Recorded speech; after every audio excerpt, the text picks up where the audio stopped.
Alright y'all, I'm gonna be showing you how to apply enhancements, and we're gonna focus on this area right here. Step 1, you want to ensure there's a solid, clean, crispy, natural hairline formed. This will provide a clear guideline for the dye application.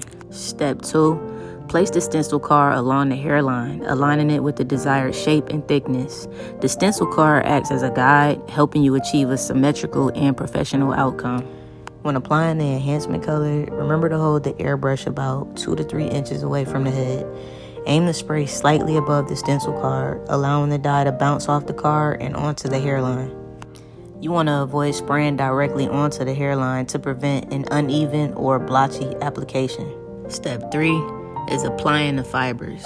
After completing the semi-permanent color application, it's time to apply the fibers to further enhance the hairline. Simply sprinkle the fibers onto the hairline. Focus on the areas that need more density or more coverage. Step 4 is blending and securing the fibers for a natural look. Using my Babyliss Low Pro FX trimmers, I push the fibers into the hairline, ensuring they adhere well and create a natural look. This technique helps to blend the fibers with the natural hair.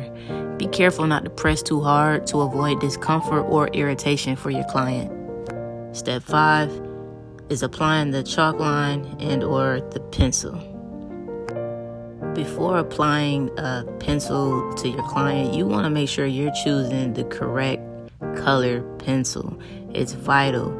On more darker complexion clients, you want to use a brown or tan pencil, and for lighter complexion clients, you want to use the white pencil. I'll show you some examples of why this is vital and why this is important, and possibly why this is a major contradiction in the barber game right now.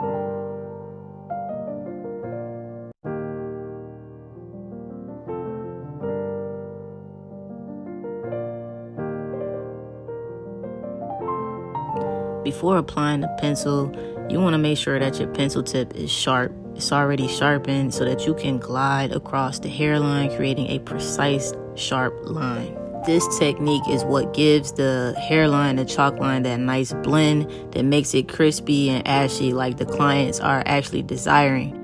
And just like your fibers, I go back in with my Babyliss Low Pro FX trimmers and I push the pencil, the chalk line, into the hairline.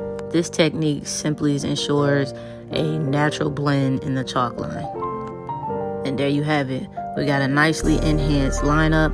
I'm gonna finish up this cut and get my client in the game. I'll see y'all later. Peace. Hey, TRAP